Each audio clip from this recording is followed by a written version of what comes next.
Abra sua Bíblia em Mateus, capítulo de número 27, verso 38. Apenas um versículo para a nossa meditação dessa noite. Diz assim a palavra do Senhor: 2 ladrões foram crucificados com ele, um à sua direita e outro à sua esquerda. 2 ladrões foram crucificados com ele, um à sua direita e outro à sua esquerda. Oremos. Senhor, nosso Deus, nosso Pai que estás nos céus. Senhor, muito obrigado por estarmos aqui, Senhor, e mais uma vez podemos ter o privilégio, Senhor, incomparável, de ministrar a Tua palavra à Tua igreja, Senhor. Da mesma forma, Pai, assim como Tu ministrastes ao meu coração, Senhor, que Tu possas, essa palavra possa ser compartilhada, Senhor, e possa também ser ministrada, possa, Senhor, falar ao coração dos Teus filhos que estão aqui presentes e dos Teus filhos, Senhor, que assistirão a essa gravação pelo YouTube. Senhor, Te agradecemos e Te louvamos em nome do Senhor Jesus. Amém. Queridos, esta palavra é uma palavra muito interessante, é uma palavra que falou diretamente ao meu coração, e eu tenho certeza que também falará ao seu coração. O momento que nós contextualizamos aqui nessa passagem, ela fala do maior momento da história humana, o maior momento, o ápice do ministério terreno de Jesus e, sem dúvida, o maior momento ou o maior evento de toda a história humana, que é o sacrifício salvífico de Jesus na cruz por cada um de nós. Jesus, nessa conclusão épica do plano de salvação, ele não apenas demonstra, pregado na cruz do madeiro, todo o seu amor à humanidade, mas também ele cumpre um plano de salvação traçado desde o Éden, quando o homem caiu em pecado, e Deus trouxe um plano de salvação, aonde o descendente da mulher viria, seria ferido no calcanhar, porém ele pisaria e esmagaria a serpente. E nessa ocasião, Jesus estava ali pendurado no madeiro. Perceba o cenário. Jesus pendurado, e como nós lemos aqui no texto, 2 ladrões foram crucificados com ele, um à sua direita e outro à sua esquerda. Então vamos visualizar a situação. A morte de cruz era o pior castigo ou a pior penalidade aplicada pelos romanos.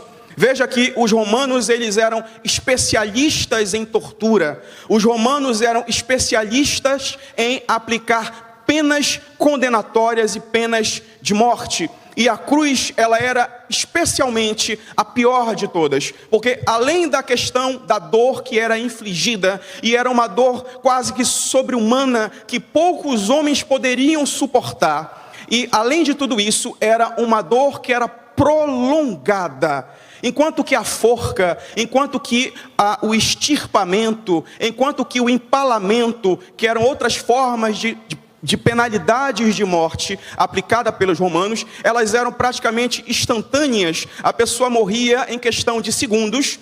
A crucificação, ela poderia durar horas ou até mesmo o dia inteiro de dor e sofrimento, e mais um outro elemento de escárnio público. Jesus estava sofrendo não apenas a dor física, mas ele estava sofrendo a dor da humilhação pública, de estar sendo exposto para que todos pudessem ver. E vejam um dado interessante: o Monte do Calvário, ou Monte da Caveira, era um monte que estava situado em uma posição estratégica na cidade de Jerusalém, aonde os condenados poderiam ser avistados de praticamente toda a cidade, ou seja, de praticamente qualquer ponto de Jerusalém, os cidadãos de Jerusalém poderiam avistar e escarnecer daqueles que haviam sido condenados. E o Filho de Deus, o nosso Senhor, aquele que representa a manifestação do amor de Deus à humanidade, estava ali pendurado e sofrendo um castigo como inocente, como aquele que foi condenado sem culpa, mas em cumprimento da profecia, de Isaías 53:12, que fala que ele seria contado entre os transgressores. Então percebam o quadro sinistro, o quadro terrível pelo qual Jesus estava sendo submetido. Queridos, abra a sua Bíblia agora em Lucas capítulo 23 e vamos acompanhar do verso 39 até o verso 43 de Lucas 23. Nessa circunstância que Jesus se encontrava, vivendo, repito, o ápice do seu ministério e o evento de maior importância em toda a história humana, Jesus ele encontrou-se com dois personagens, ou duas personagens, se você preferir, que são os assim denominados ladrões da cruz. Alguns os denominam de o ladrão mau e outro o ladrão bom. Esses dois personagens, irmãos, eles passariam incontestavelmente desapercebidos na Bíblia. Eles passariam sem nenhuma referência relevante. Eles passariam de forma anônima na Bíblia, em toda a narrativa bíblica, com toda a certeza. Porém, eles tiveram um curto, porém muito importante diálogo com Jesus. E através desse diálogo, eles entraram para a história. E cá estamos nós, 2000 anos após o evento da crucificação de Cristo, falando sobre esses dois personagens. O ladrão mau representa o homem carnal. E o ladrão bom representa o homem espiritual. Veja o que o ladrão mau falou. Ele disse assim, verso 39. Um dos criminosos que ali estavam dependurados lançava-lhe insultos, ou dependendo da sua tradução, zombarias ou blasfêmias contra ele, dizendo: não é você o Cristo? Salve-se a si mesmo e a nós. Perceba, segundo o evangelho apócrifo de São Nicodemos, o nome desse ladrão é Gestas, mas repito, é um evangelho apócrifo. Então, apenas por tradição, vamos nomeá-lo de Gestas. Gestas, ele era o ladrão mau. Gestas representa o homem e sua carnalidade. Veja que Gestas, ele zomba de Jesus. Gestas, ele blasfema de Jesus. Gestas, ele insulta a Jesus. A Bíblia, ela não descreve exatamente todas as zombarias, ela apenas fala que um dos criminosos que ali estava lançava-lhe insultos, lançava-lhe zombarias, lançava-lhe blasfêmias. O autor do Evangelho de Lucas não especificou cada uma delas. Ele apenas diz assim: você não é o Cristo? Salve-se a si mesmo e a nós. Perceba, ele representa o mundo de hoje, o mundo que zomba de Jesus, o mundo que blasfema contra Jesus, o mundo que banaliza a figura de Jesus e do Evangelho. Veja que ele murmura, veja que ele era um frustrado, porque o murmurador é aquele que deposita em Deus as suas frustrações. Ele estava ali condenado e certamente transtornado pela sua condenação. Ele estava com ira e ele deposita em Deus a sua raiva. Ele deposita em Jesus a figura da sua frustração pela sua condenação. Mas Jesus em nada tinha culpa. Veja que ele o reconhecia. Isso me chama muito a atenção. Ele conhecia Jesus. Seja porque de repente ele poderia ser um seguidor que havia se desviado do caminho, ou simplesmente ele era um cidadão de Jerusalém e arredores que talvez tivesse ouvido falar da fama de Jesus, ou quem sabe ele tivesse comparecido a algum sermão de Jesus e talvez até testemunhado algum testemunho de fé, algum testemunho de milagre de Jesus. A Bíblia ela não é específica, mas de qualquer forma ele sabia quem era Jesus, ele conhecia quem era Jesus e ele conhecia o poder de Jesus, porque ele fala: olha, tu não és o Cristo? Não é você que é Jesus? Não é você que é o milagreiro?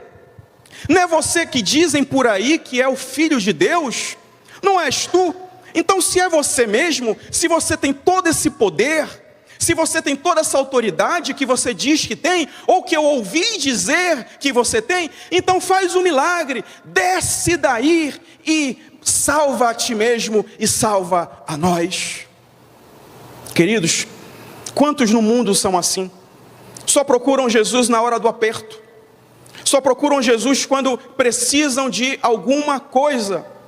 Quantos do mundo são assim? Quantos da igreja estão assim? Quantos estão na igreja com Jesus ao lado?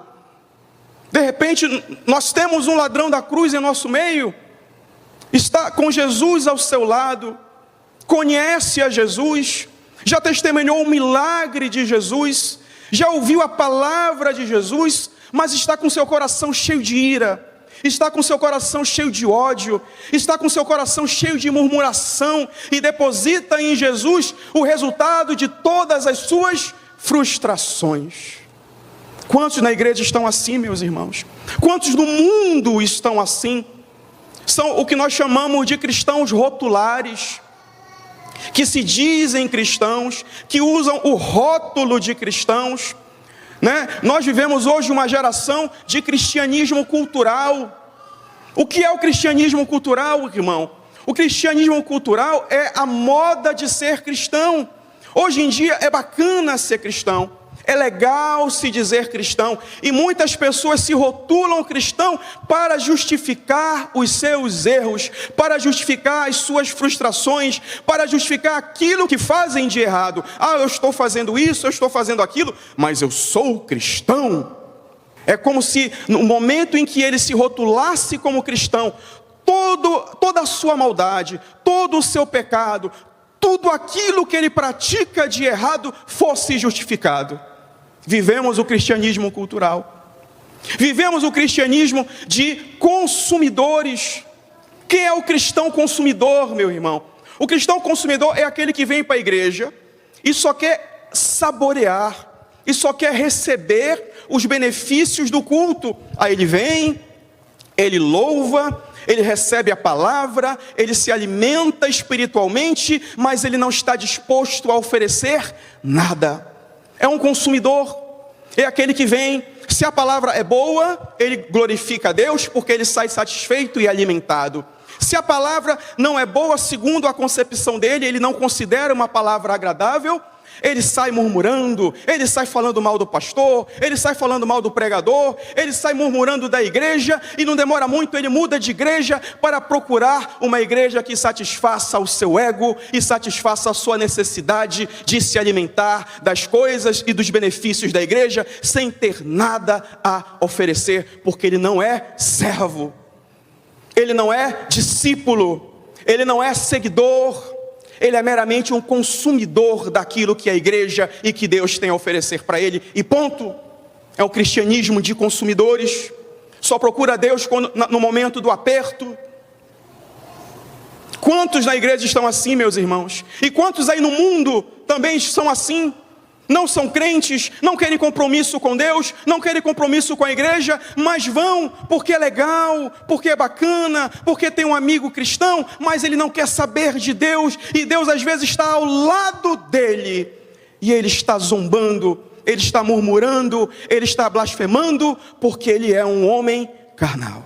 Veja, outra coisa que eu aprendo aqui com o ladrão mau, ou Gestas, é que ele era incrédulo. Lá em 1 Coríntios capítulo 15, verso 19, diz assim: se esperarmos em Cristo apenas nesta vida, somos os mais miseráveis de todos os homens. Veja que ele esperava exclusivamente as coisas dessa vida. Ele poderia ter pedido qualquer coisa ao Senhor, ele poderia ter pedido qualquer milagre ao Senhor, como fez o outro ladrão. Já nós vamos falar sobre o outro ladrão. Mas ele pediu: se tu és Cristo, não é você que é o Cristo? Não és tu que és o Jesus? Não és tu que faz milagres? Então faz um milagre aqui nesta vida. A esperança dele, a fé dele, estava única e exclusivamente firmada nas coisas desta vida. Ele não tinha esperança nas coisas eternas. Ele não tinha esperança nas coisas que durarão para sempre. A esperança dele estava nas coisas finitas e passageiras desta vida. Veja que ele pediu apenas algo de momento. Ele pediu apenas algo pontual. Ele pediu apenas algo para aquele instante e para aquela circunstância difícil que ele estava vivendo. Mas em nenhum momento ele se preocupou com a vida eterna e com as coisas da eternidade. Queridos, quantos de nós somos assim? Pensamos nas coisas materiais apenas. Estamos ligados apenas às coisas materiais. Senhor, me dá um emprego. Senhor, me dá uma estabilidade no concurso. Senhor, eu preciso de um carro novo, uma casa nova. Eu preciso disso, eu preciso daquilo. Me dá, me dá, me dá, me dá, me dá. Quantas igrejas por aí pregam apenas isso? Quantas igrejas? Você entra nas redes sociais, é isso que se prega. Coisas dessa vida. Não se fala sobre arrependimento, não se fala sobre perdão de pecados, não se fala sobre redenção, não se fala sobre salvação, não se fala sobre vida futura e eterna com Deus. Fala-se apenas da prosperidade dessa vida, fala-se apenas dos negócios dessa vida, fala-se apenas de coisas finitas e passageiras desta vida. E este ladrão, o ladrão mau, ele representa esse homem carnal, com a sua fé, com o seu entendimento, com a sua cosmovisão, apenas e tão somente ligada para as providências deste tempo e desta era. E Paulo ele é muito claro: se assim nós pensarmos, nós somos os mais miseráveis de todos os homens. Por outro lado, nós temos o ladrão bom. O ladrão bom, segundo a tradição do evangelho apócrifo de São Nicodemos, ele é chamado de Dimas. Então, o ladrão mau, Gestas; o ladrão bom, Dimas, segundo a tradição desses evangelhos apócrifos. Dimas, ele representa o homem espiritual. Veja lá em Lucas 23, que você tem aberto aí, verso 40. Vamos ler. Mas o outro ladrão o repreendeu, dizendo: você não teme a Deus, nem estando sob a mesma sentença de condenação? Olha que interessante. Aqui eu aprendo duas coisas nesse versículo. Primeiro, que Dimas, ou o bom ladrão, ele temia a Deus. Segundo, eu aprendo que ele repreende o ladrão mau, ou Gestas. Ele temia a Deus. Mas o outro criminoso repreendeu, dizendo: você não teme a Deus, nem estando sob a mesma condenação. Queridos, nós estamos condenados pelo pecado. O pecado, como diz lá no livro de Romanos 3, 23, pois todos pecaram e estão destituídos da glória de Deus. Mas olha o que fala o verso 24: sendo justificados gratuitamente por sua graça, por meio da redenção que há em Cristo Jesus. Glória a Deus. Nós estávamos condenados. Nós fomos condenados pelo pecado, mas nós fomos justificados pela graça de Deus. Então veja, esse ladrão, ele fala assim: olha, nós estamos condenados. Nós estamos debaixo da mesma sentença de morte. Eles estavam condenados à morte pelos romanos. Porém você e eu, nós estávamos condenados sim. Porém, Cristo nos justificou pela sua graça. Nós estávamos perdidos, mas o Senhor nos encontrou pela sua graça.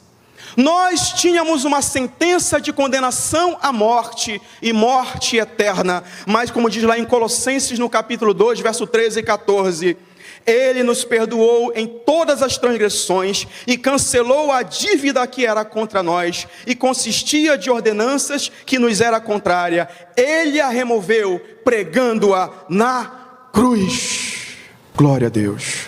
Havia uma sentença condenatória contra nós. Havia uma sentença de morte eterna.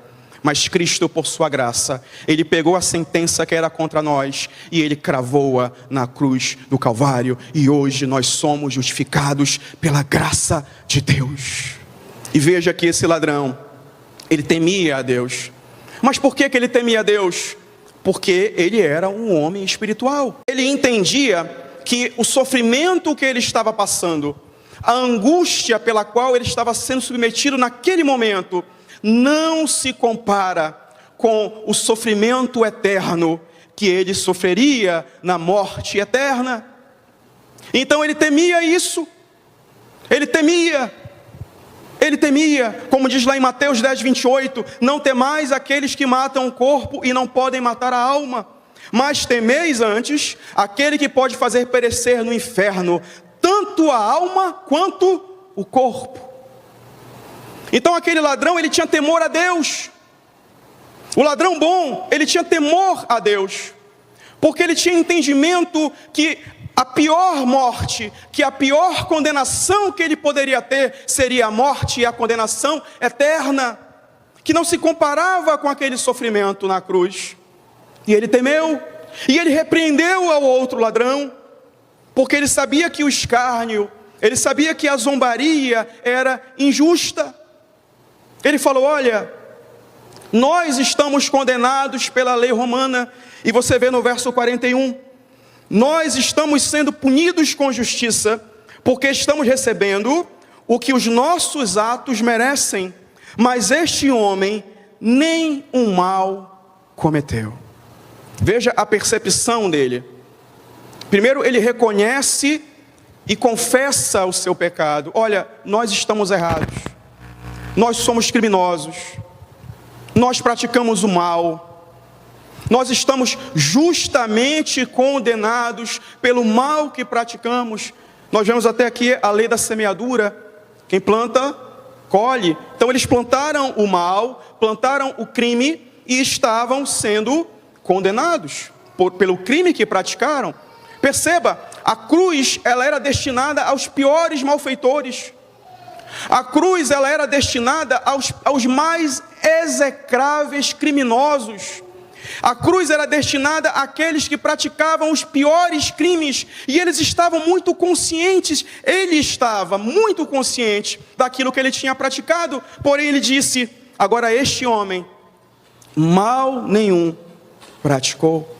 Então eu vejo aqui uma condição de arrependimento.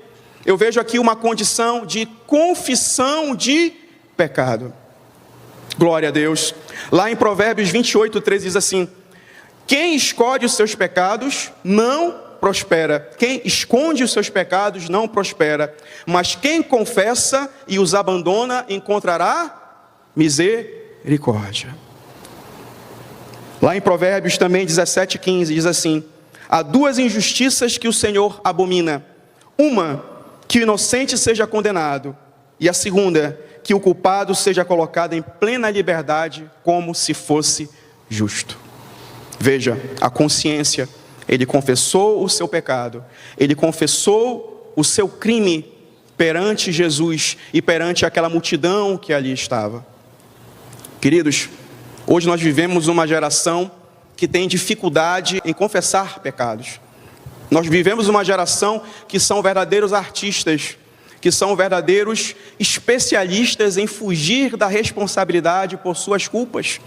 Negam, mentem e muitas das vezes preferem acusar: não, a culpa não é minha, a culpa é da minha mãe, a culpa é do meu pai, a culpa é do pastor, a culpa é do fulano, do ciclano. São especialistas em fugir da responsabilidade ou da atribuição por seus pecados ou por suas culpas. Nós vivemos essa geração, mas Provérbios 28, 13, ele é muito claro, quando diz que aquele que confessa e abandona, alcançará misericórdia, diferente daquele que não confessa, porque este não prosperará. Outra coisa que me chama a atenção aqui no verso 41, ele defendeu a Jesus. Ele defendeu Jesus. Ele falou: olha, esse aqui não tem culpa nenhuma, ele é um inocente. Queridos, quantos de nós, muitas das vezes, nos omitimos em defender o Evangelho? Somos omissos na defesa do Evangelho, temos vergonha, temos medo da rejeição social. Tem crente que nem se apresenta como crente no meio social onde vive, porque tem receio de ser rejeitado, tem receio de ser discriminado, tem receio que aqueles convites para sair, para passear, para dar um rolezinho, né, com os amigos, esses convites não venham mais. Tem receio de ser julgado, tem receio de ser apontado por ser cristão. Então muitos cristãos hoje em dia são agentes secretos do reino de Deus, se escondem, fogem e têm medo de se expor e confessar publicamente o nome de Jesus. E isso não é de agora. Veja lá em João 12, 42 e 43, diz assim, referindo-se aos fariseus: apesar de tudo, até muitos dos principais dos fariseus creram em Jesus, mas não o confessavam publicamente por causa dos fariseus, para não serem expulsos da sinagoga, porque amavam mais a glória dos homens do que a glória de Deus. Muito atual isso, muito atual. Mas esse ladrão, ele não teve vergonha de reconhecer os seus pecados, ele não teve problema em confessar as suas culpas e defender o Evangelho, e defender Jesus. E nós temos uma promessa disso, lá em Lucas 12, diz assim, Lucas 12, 8 e 9, e digo-vos que todo aquele que me confessar diante dos homens, também o Filho do Homem o confessará diante dos anjos de Deus, mas aquele que me negar diante dos homens será negado diante dos anjos de Deus. Glória a Deus. Verso 42, então disse ele, Jesus, lembra-te de mim quando entrares no teu reino. Aqui eu aprendo duas coisas. Primeiro, o pedido de misericórdia. E segundo, ele creu na realeza de Jesus. Queridos, nós homens, nós humanos, temos essa capacidade, infelizmente, de muitas das vezes queremos resolver tudo com a nossa própria força. Eu mesmo, em alguns momentos, já me peguei fazendo algumas coisas, não, eu vou resolver do meu jeito, eu vou fazer do meu jeito, né? Porque eu sei o que eu estou fazendo. E quantos de vocês também já não agiram dessa forma? E às vezes nos esquecemos que Jesus está ali ao lado, Jesus está ao nosso lado. E esse ladrão, o ladrão bom, ele não esqueceu não, ele tinha muita consciência, ele tinha muita noção que Jesus estava ao lado dele, que ele podia pedir o que ele quisesse. Então ele teve a humildade de chegar com Jesus e falar: Senhor, quando entrares no teu reino, lembra-te de mim. Com toda a humildade, mesmo diante daquelas circunstâncias, ele clamou a Jesus. Ele talvez tenha vencido o seu orgulho, ele talvez tenha vencido a sua prepotência humana, ele talvez tenha vencido a sua racionalidade humana de querer resolver as coisas por si mesmo, mas naquela circunstância ele reconheceu que ele dependia do Senhor, que ele precisava do Senhor, que ele tinha que se humilhar diante do Senhor para que ele alcançasse a sua misericórdia. Que nós possamos ter na nossa mente, meus irmãos, esse pensamento, essa noção, essa humildade de sempre reconhecermos que Jesus em todas as circunstâncias está ao nosso lado e que Ele está ali para que nós sejamos alcançados pela sua misericórdia. E outra coisa que me chama muita a atenção, muitos viram Jesus fazer milagres, muitos viram Jesus operar maravilhas, muitos viram Jesus até mesmo ressuscitar mortos, e não creram. Este ladrão encontrou-se com Jesus, certamente no pior momento do ministério e no pior momento da vida de Cristo aqui nesta terra, no momento de maior dor, no momento de maior humilhação pública, e ele creu em Jesus. No momento em que Jesus mais foi humilhado, ele creu na realeza de Cristo.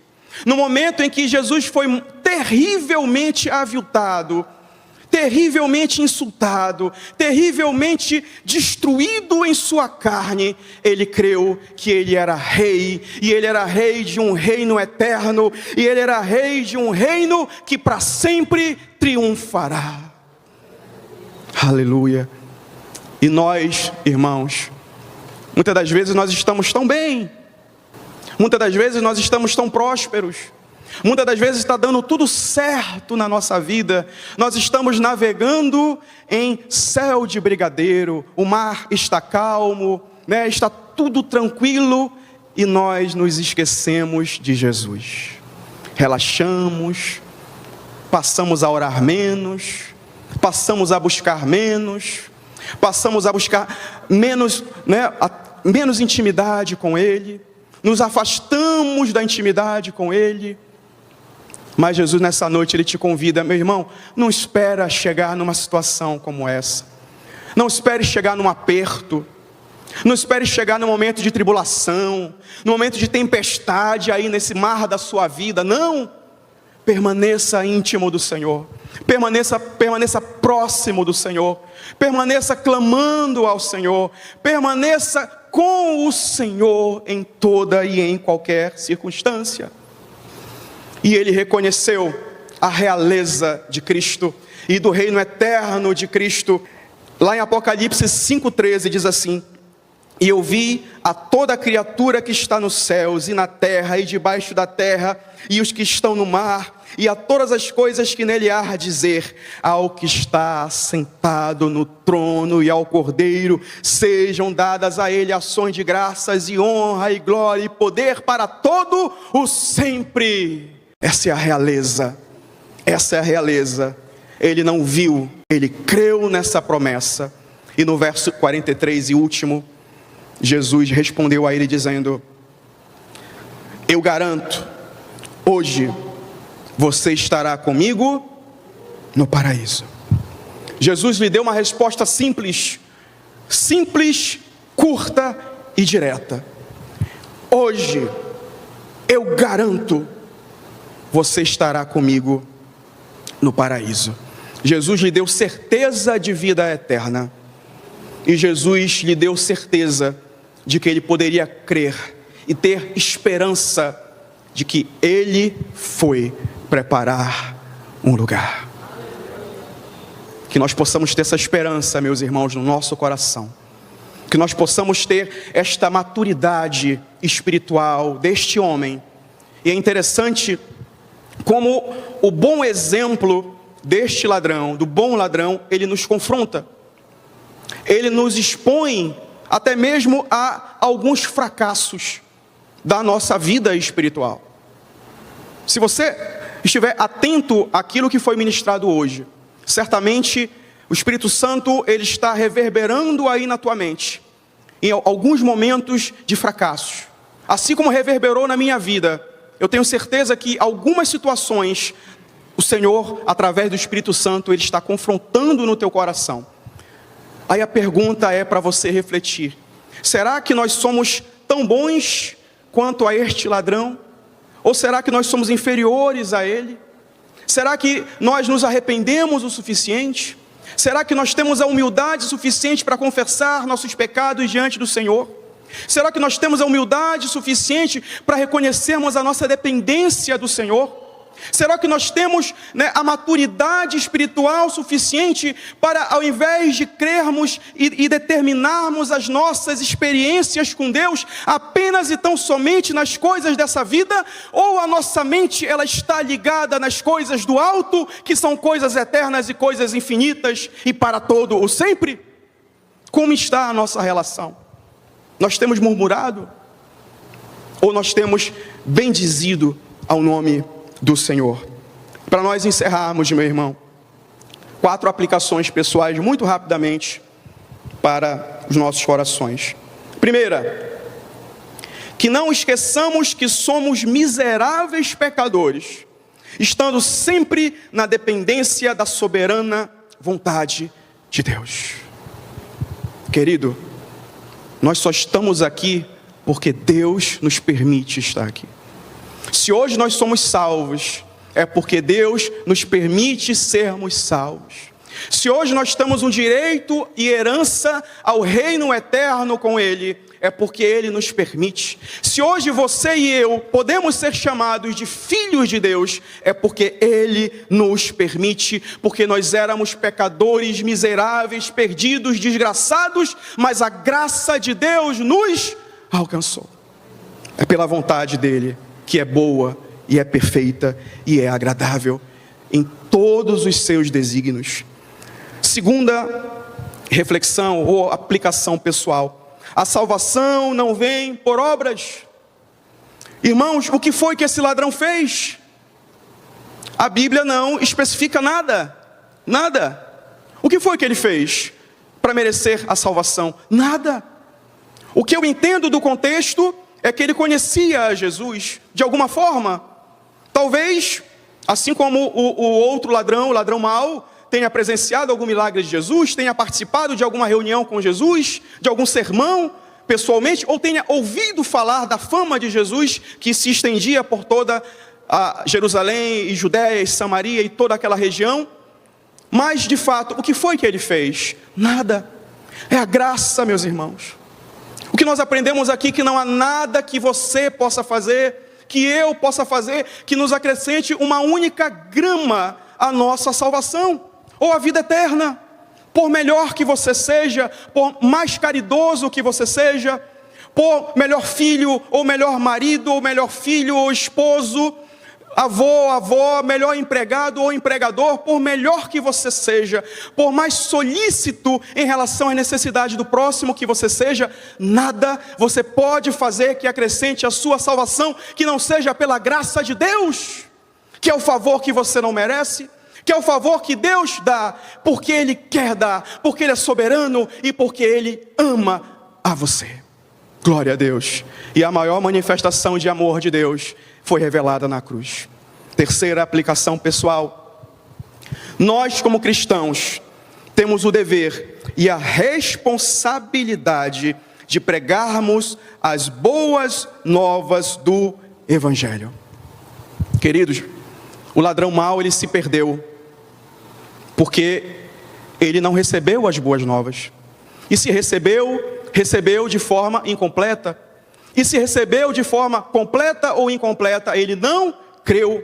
E por que ele não creu? Porque ele não era discípulo de Jesus. Ide e pregai o Evangelho a toda criatura e nação. E fala assim: e fazei discípulos, batizando-os em nome do Pai, do Filho e do Espírito Santo, e ensinando a eles todos os meus mandamentos ou ordenanças. Queridos, nós focamos muito no ID, só que o ID, ele é o meio, o ID é o canal, porque você tem que ir. Parado você não vai fazer nada, em casa você não vai fazer nada, sentado apenas no banco da igreja por religiosidade você não vai fazer nada. Então, o ID, ele é o meio, mas nós temos que focar no fazer discípulos. Deus não nos chamou para fazermos crentes. Crentes tem um monte, crentes até o diabo e os demônios. Deus nos chamou para fazermos discípulos. O discípulo é aquele que imita o seu discipulador. O discípulo é aquele que aprende a palavra de Deus. Aí alguém vai perguntar: e como eu faço discípulos? O verso 19 e 20 nos ensina. Primeiro, batizando em nome do Pai, do Filho e do Espírito Santo, porque o batismo é o primeiro passo que simboliza o novo nascimento em Cristo. E segundo, ensinando os meus mandamentos. E nós falhamos, meus irmãos. Nós falhamos. Nós achamos que basta você pregar o Evangelho, a pessoa vir à frente e aceitar Jesus, está tudo certo. Não está certo. Nós temos que discipular, meus irmãos. Nós temos que ensinar. E discipular é pregar a palavra. E discipular é ensinar a palavra. E discipular também com o nosso bom exemplo.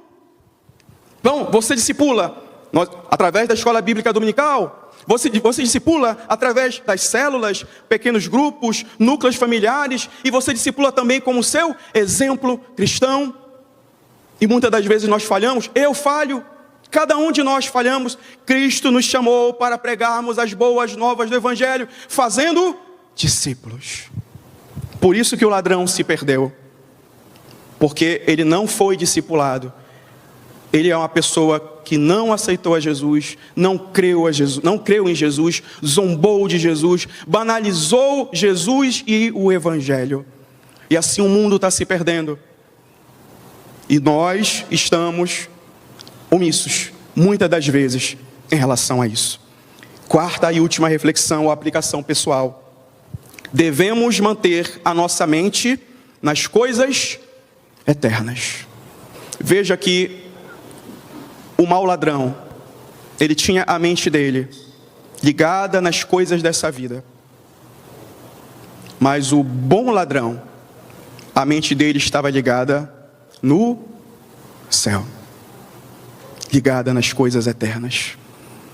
O bom ladrão poderia ter dito: Senhor, faz um milagre, por favor, quebra aqui as cordas que nos amarram e faz-nos descermos dessa cruz.